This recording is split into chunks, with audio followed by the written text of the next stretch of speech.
भगवान श्री कृष्ण यदुवंश के हंस और अर्जुन जी दोनों लोग सैर करे खातिर निकल पड़लन।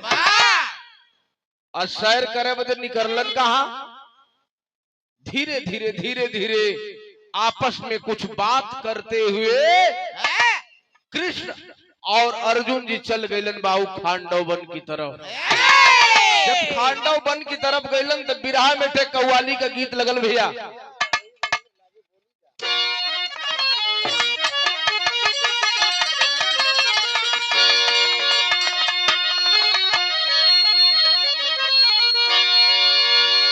कि जब जब आवेला, अरे जब जब आवेला, अरे यह हज के महीना जिया रे मोरा, हाय जिया रे मोरा, उड़ी उड़ी जाला मदीना जिया रे मोरा।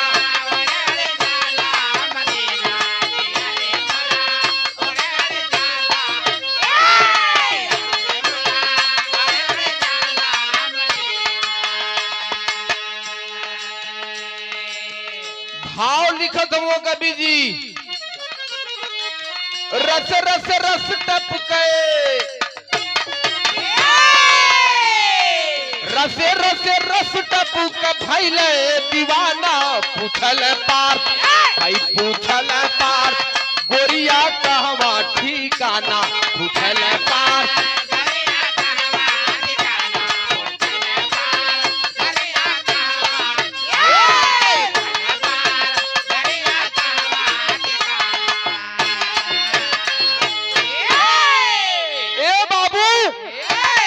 भगवान श्री कृष्ण और अर्जुन जी जब खांडव वन की तरफ पहुंचलन तो वही खांडव वन में एक नौजवान लड़की घूमत बा।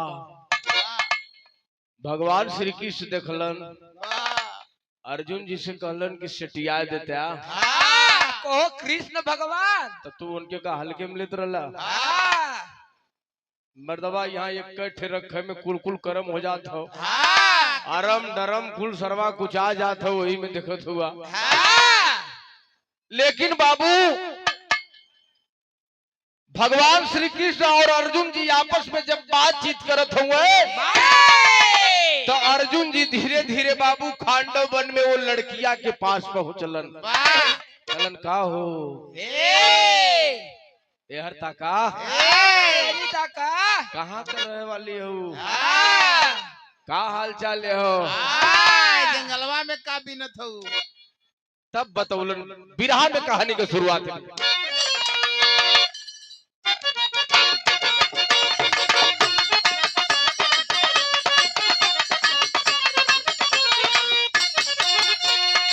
अर्जुन जी पूछला लो लड़की से, पहुंच के पार्थ कहाँ काम फलकेगा, पहुंच के पार्थ कहाँ काम फलकेगा, बता दे कौन है तू यहाँ जाम झलकेगा।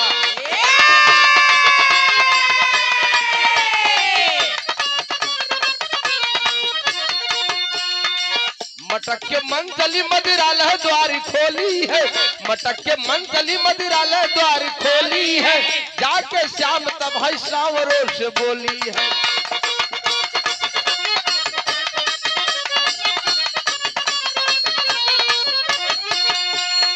सुता सूरज की ये तो बनी रात रानी है, सुता सूरज की ये तो बनी रात रानी है, समझ गए पार्थ ये तो श्याम की दीवानी है।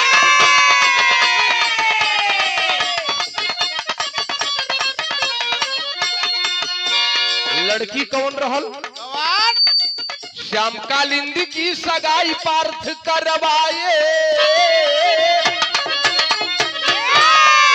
श्याम कालिंदी की सगाई पार्थ करवाए, रहेंगे रात कहाँ कांधा तुरंत फरमाए।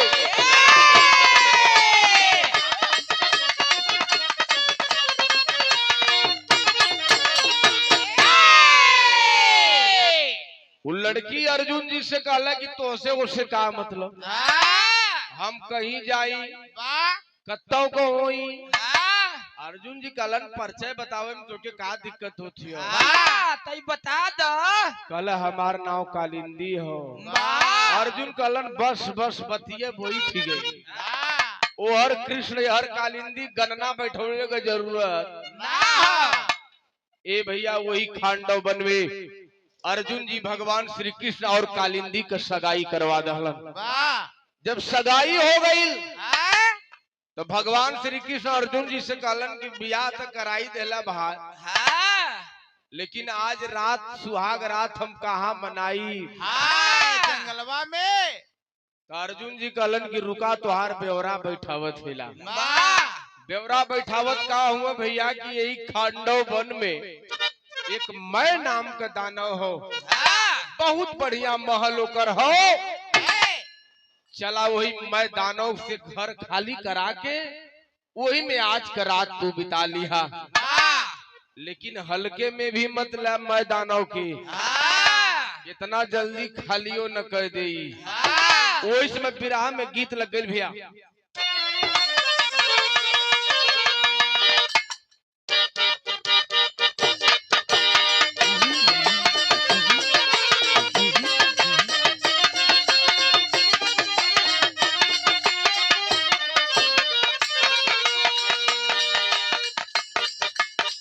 कौनो देवर अपने भौजाई से कहला कि ढेर दिन से छरिया थे, तोरे साथे कटियो करौली, तोरे साथे रोपनियो कराईला, तोरे साथे जौन करे के कूले करिया, लेकिन इतना बार बार छरियालू का कहले अलगा अलगा कैले बाड़ू पाड़ा अधिकार से।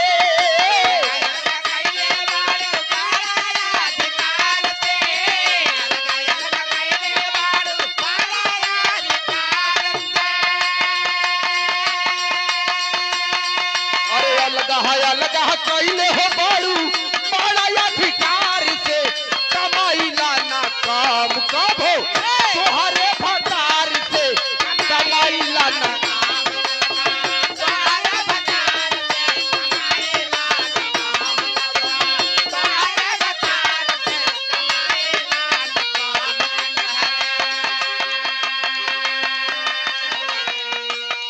भगवान श्री कृष्ण अर्जुन जी से कहलन का कहलन कहा श्याम अर्जुन माना, कहा श्याम अर्जुन माना बातिया हमार हो।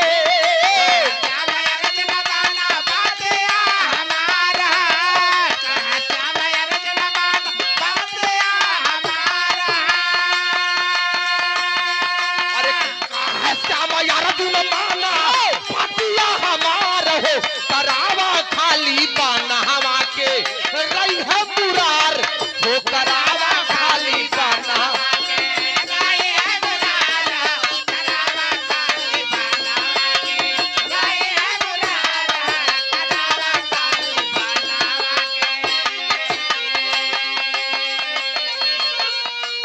मैं नाम का दानव से घर खाली करावा भगवान श्री कृष्ण सोचत हुए कि कब खाली हो जात तो कब पहुंच जाई। धीरे धीरे अंधेरा भी हो गया, लेकिन भयल का ऐसे न भगी है दानव सोच लाऊ पाइया।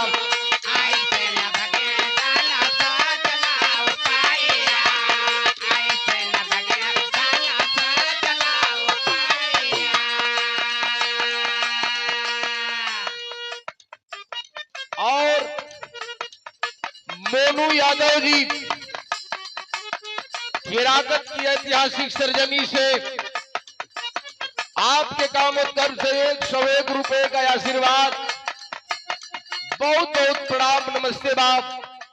आम जनता के था उचित प्रणाम नमस्कार बाप। कलन ऐसे ही कुल न भगी है दानव, ऐसे न भगी है दानव सोच लाऊ पाई।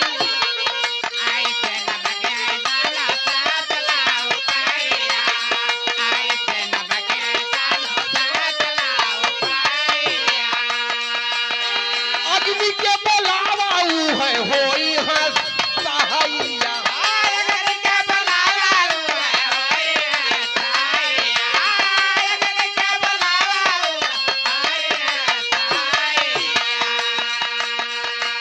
विरासु कलन दानव प्रेम से घर में खाली करी है। अग्नि देव के बुलावा यही खांडव वन में आग लगी और जब आग लगी तो ये सार लोग बिना कहले भगे हैं। दूर होई झंझट जब दूर होई झंझट जब दिहा नजार हो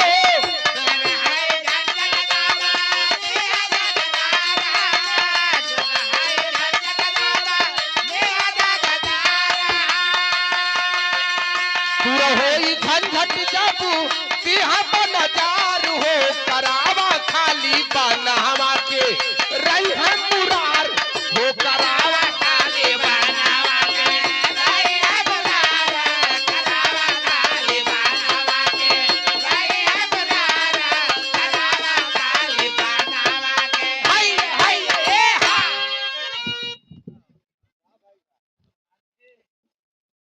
कलन अग्नि देव के बुलावा जंगल में आग लगी ये सब लोग भाग जाई आराम से भगवान श्री कृष्ण सुहाग रात मना ले हैं।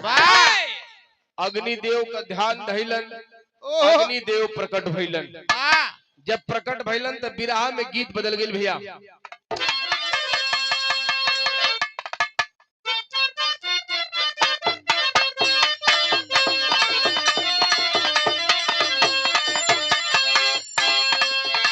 ये हमारे आजमगढ़ के बलेश्वर चाचा गाँव है। चुम्मा चुम्मा दे दे ओ चुम्मा चुम्मा दे दे अरे चुम्मा चुम्मा दे दे चुम्मा रे गुजारिया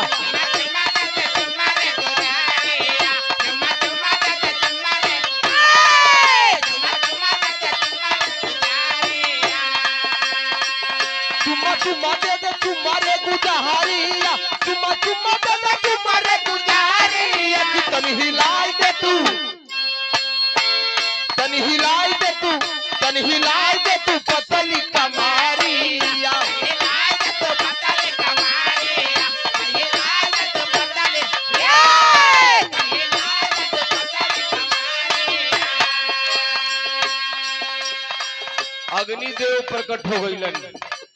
काय आदेश हो सरकार अग्नि चुमाया के अग्नि चुमाया के अग्नि चुमाया के हरि का प्यारी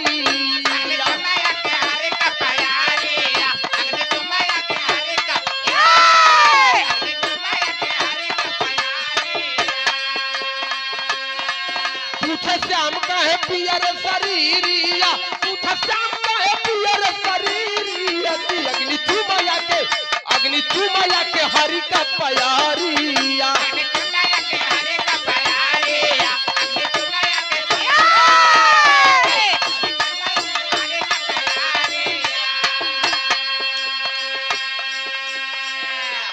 अग्निदेव से प्रकट भइलन। भगवान श्री कृष्ण पूछलन कि महा काम तो बाद में बताई अग्नि लेकिन एक बात बतावा कि इतना पियर कैसे हो गईला। अग्निदेव बतौलन का बतौलन 12 वर्ष बारूद कैला ताना पे हवा नवा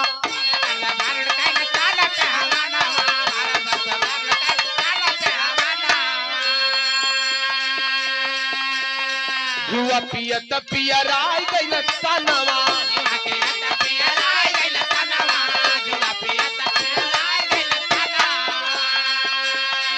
जाके खांडवन में लगावा लावा हरिया जाके खांडवन में लगावा लावा हरिया कि रहबई साथ आवई में लेई के गुजारिया। भगवान श्री कृष्ण कलन की जाए के खांडव वन में आग लगावा। आज हमके सुहाग रात मनावे के हो हाल चाल दुख सुख दूसरा दिन हो जाई। अग्निदेव चलल हुए बाबू लेकिन अग्निदेव एक बात कलन की सरकार आग तो लगाई दे बड़े तहस नहस हो जाई का होई विराह में गीत लगल।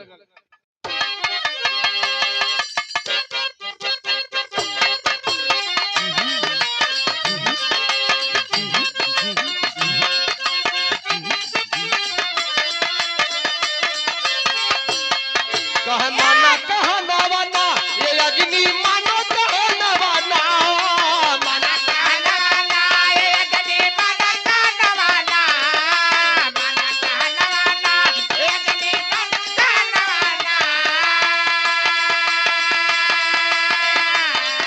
अरे माना कहा नवाना ये अग्नि माना कहा नवाना तथई के मोहन के चरणवा अग्नि माना कहा नवाना जय के मोहन के चरणवा अग्नि मना कहनवाना जय के मोहन के चरणवा अग्नि मना कहनवाना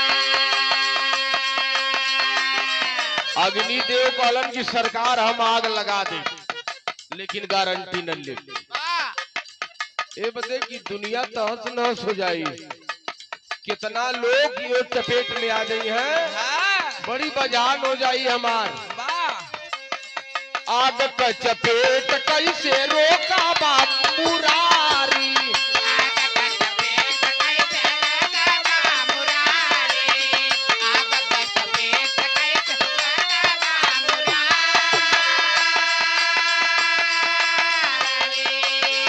वरुण को बुलाए कहाँ हमारी जिम्मेदारी आदर के बुलाए काहे हमरे जिम्मेदार आदर के बुलाए काहे हमरे जिम्मेदार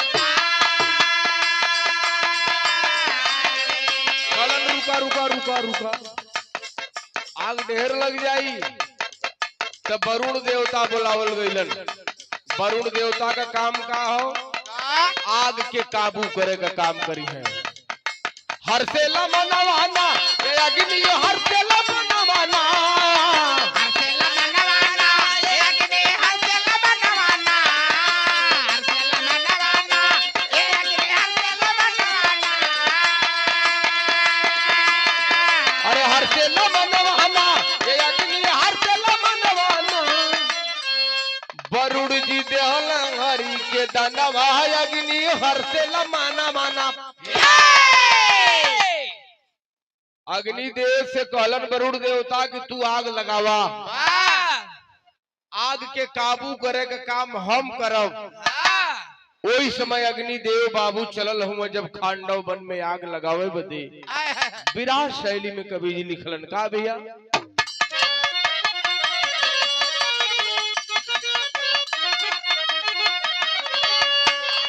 अरे जलाला हाय हाय भाई जलाला अग्नि खांडव पांडवा माधव मदन मुरारी मधुसूदन की माला रे हो माला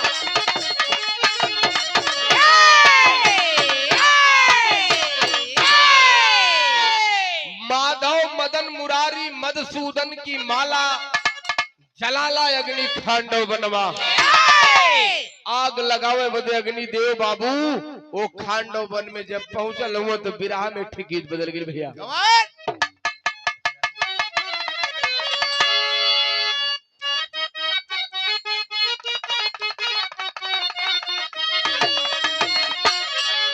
ये गीत बाकी 1000 के नंबर पे 2000 का साड़ी आंगनबाड़ी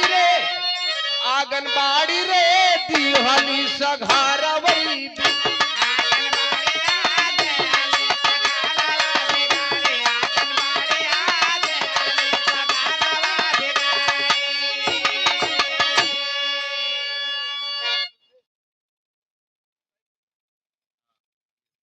और संतोष बाबू के सुपुत्र है शिवा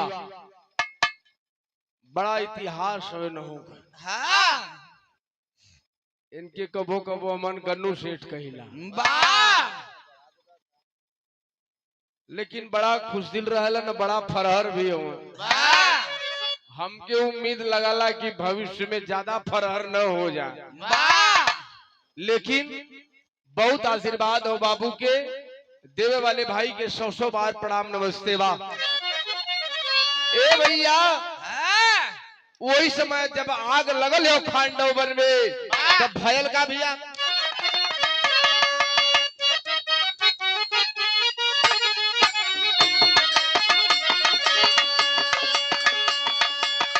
धधकल वरिया खोज देवता किनारा यार मारा हो अग्निदेव बानवई के यारा।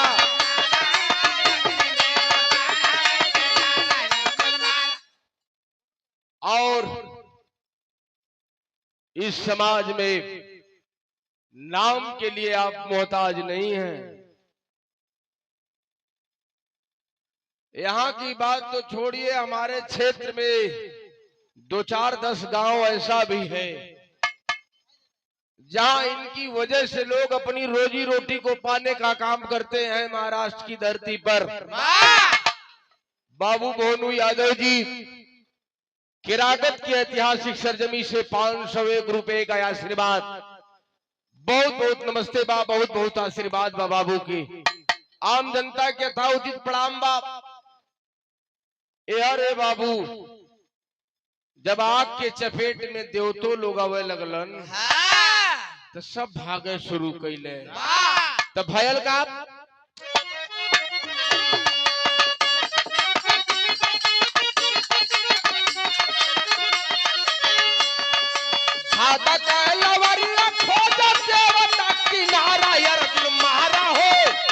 अर्जुन मारा हो अग्निदेव बानवई के जारा।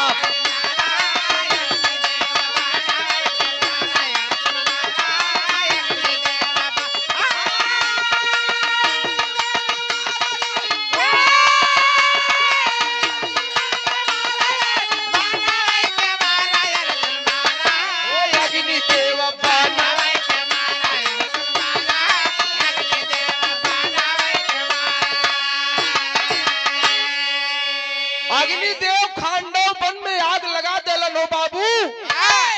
निक निक लोग देवता लगलन भागे। के भागल रहल? इंद्रयादि देव भागले के परानवा।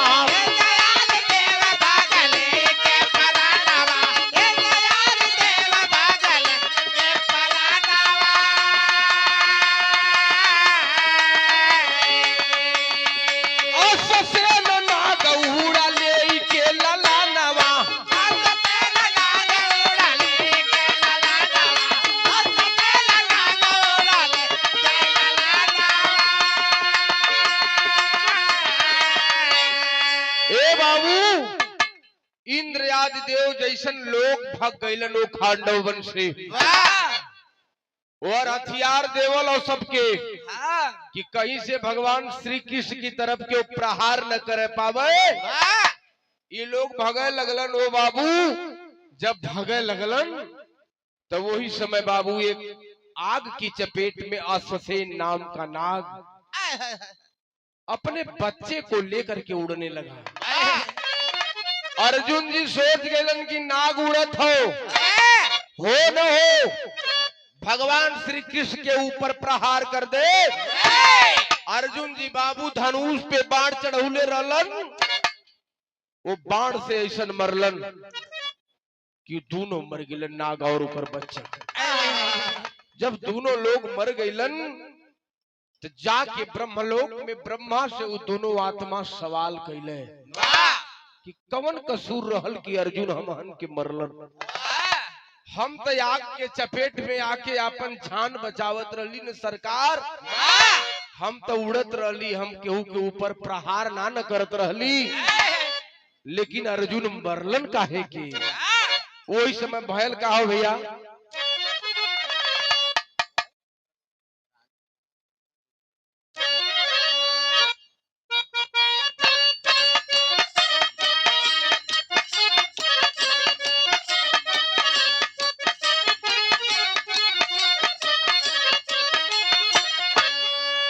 अरे जन्मा गवाई रे गईले दोनों ब्रह्मा लोकावा में, दोनों ब्रह्मा लोकावा में। ब्रह्मा से कहाँ आंसू गार दे। दोनों आत्मा यह ब्रह्मा से कहला कि निर्दोषी हम अर्जुन का धनवा हो गईले। अर्जुन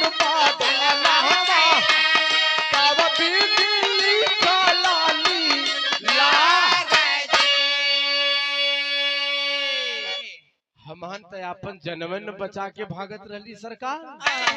अर्जुन हमहन के काहे के मरलन।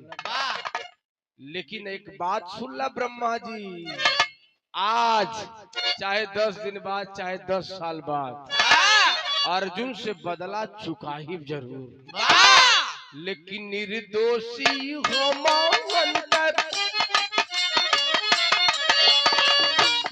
का बदला हम चुकाई हो, हम चुकाई तब भी दिल्ली कालानी लार। ब्रह्मा कहलन कि इतना मत घबरा सभे, समय आई वही समय तू अपन अर्जुन से बदला ले लिया। कब? मौत का बदला उनसे हम चुकाई हो, हम चुकाई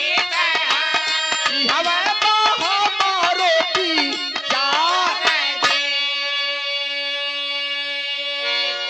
ब्रह्मा का है कि होगा कर्ण का बेटा, कर्ण का मावा तो हार। ब्रह्मा जी कहलन कि आने वाले समय में तू कर्ण का बेटा होगा, तुहार नाम वृषेण रखल जाई।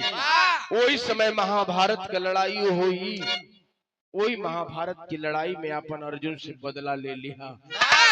समय आ गई हो बाबू, जब समय आयल तो कभी जी भापट में भाव लिख।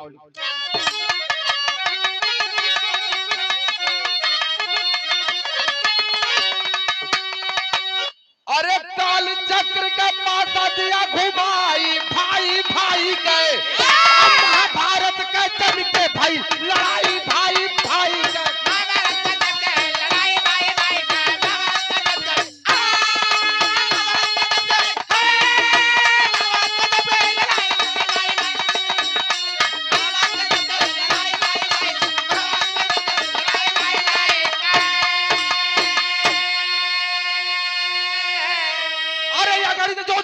समर में वह सर का सैया लागी हो, घायल भीष्म द्रोण मर गईलन, वह बना कर है बागी हो।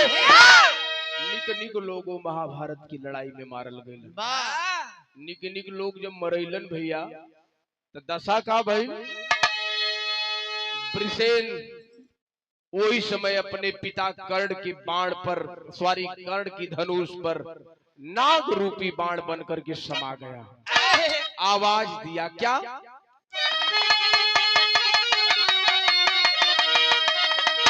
अरे बिहत गया वृषेण पिताजी का बदला याद चुकाई हो।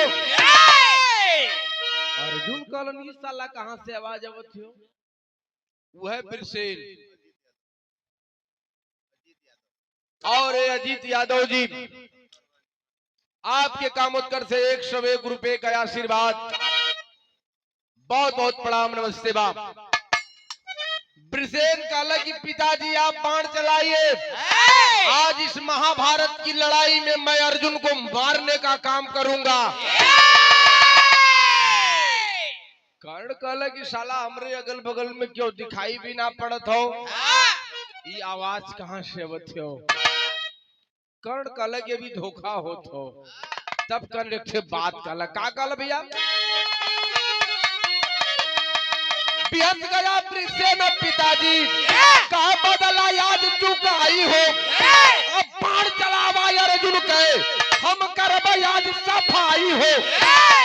कल मारब जरूर जय जय भर परी। तब वही समय कर्ण के बात कहला, का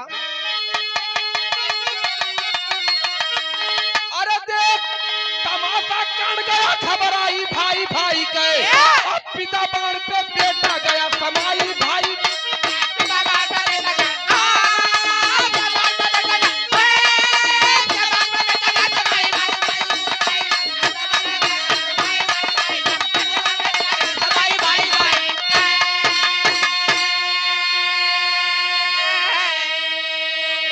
आवाज दिया कर्ण तू कौन है? मानव के रूप में आजा। अगर मानव के रूप में जब तक तू दिखेगा नहीं तब तक मैं बाण चला नहीं सकता। कोई समय कभी जी आल्हा में प्रमाण दहलन भैया।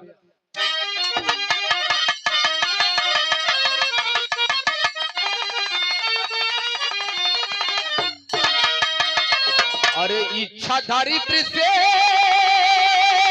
आई कैलन समन्वय बाबू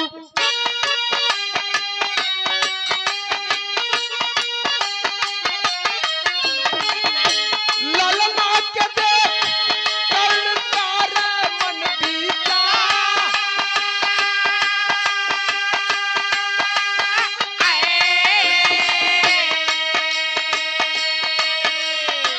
आवाज दिया वह ब्रिसेन, पिताजी बाण चलावा आज अर्जुन के उलाटा यही महाभारत की लड़ाई में। कर्ण कहा कि मैं गद्दार नहीं हूँ, तू अवश्य जरूर मेरा बेटा है ब्रिसेन, इच्छाधारी है तू, लेकिन मैं धोखा से इस महाभारत की लड़ाई में वार नहीं कर सकता। भयल का ब्रिसेन बोला थई के कर्ण का पैरी बाबू।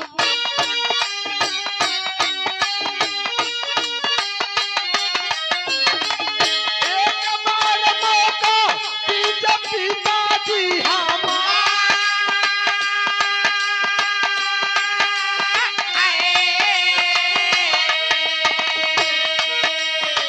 कर्ण कहा रे ब्रिसेन, अगर मैं तेरे सहारे इस महाभारत की लड़ाई में अर्जुन को मारने का काम करूंगा, यह संसार, यह समाज, यह दुनिया के लोग मेरे नाम पर थूकने का काम करेंगे। मैं तेरे सहारे महाभारत की लड़ाई में एक बाण भी नहीं चला सकता बेटा। तब वही समय भयल का तेरे मैं सहारे अगर करूंगा लड़ाई यही बेटा।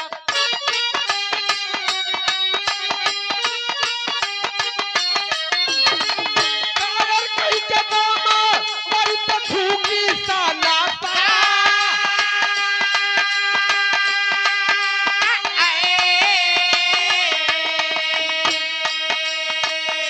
द्वापर ने बाप प्याली साथी नहीं बनी है बचवा।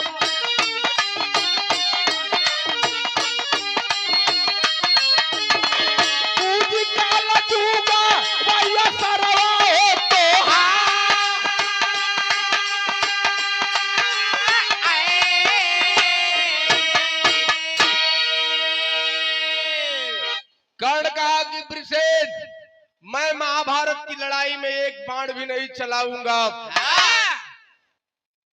अगर मैं तुम्हारे सहारे इस महाभारत की लड़ाई में अर्जुन को मारने का काम करूंगा इस द्वापर युग में, तो कल युग में हर बाप को अपने बेटे का सहारा लेना पड़ेगा।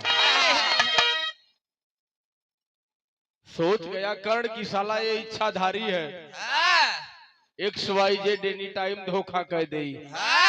वही समय कर्ण कैले का भैया अंतिम लाइन में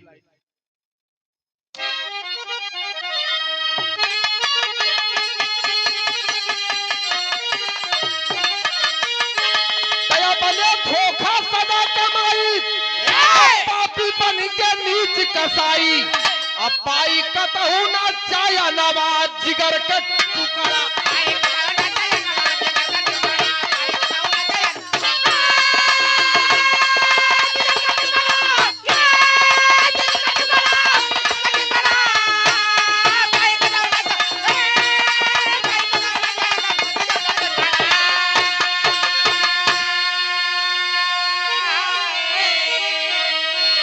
सन सनबान समर में छूटे कर पार्थ लड़वैया, प्रचंड तेज था रण कौशल है साथी कुंवर का भैया। अच्छैया कहला कृष्ण समानावा जिगर का टुकड़ा। बाढ़ चलत हो लेकिन एकदम इशारा ना हो कि कहीं साला इच्छाधारी हो धोखा कह दे, तो धोखा कह दे तो वही समय कैलन का भैया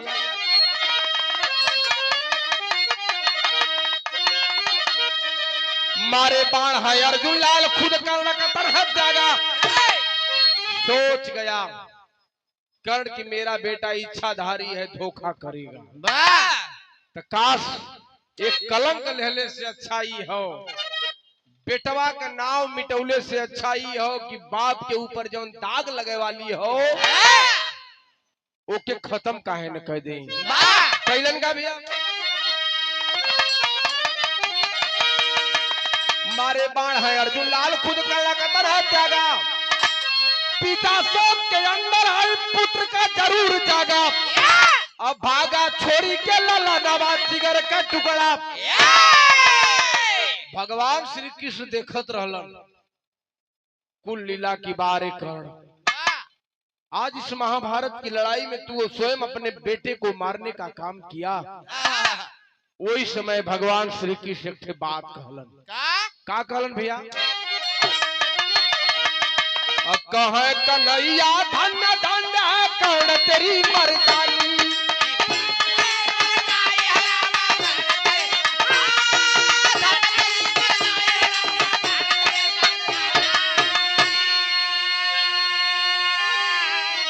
न्याय नीति संयुक्त किया है बेटा की दे कुर्बानी।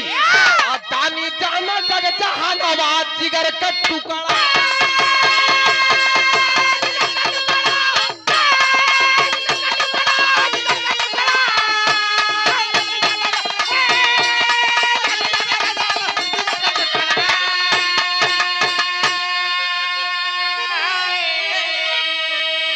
भगवान श्री कृष्ण ने कहा कि बार कर्ण बा।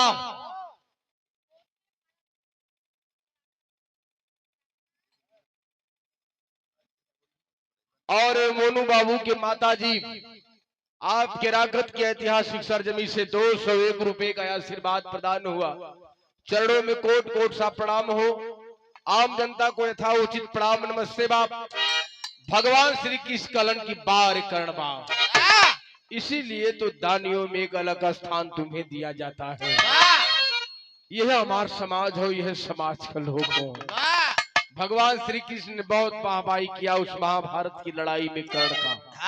लेकिन कहा नाम है अंतिम लाइन में पतिराम गुरु नटखट जी गईले स्वर्ग सिधार। स्वर्गलोक दिन कर जी गईले छूट गए बा प्यार। जलाला अग्नि खांडो बनवा संतोष दया राम पुरहा का रंग निराला। जलाला अग्नि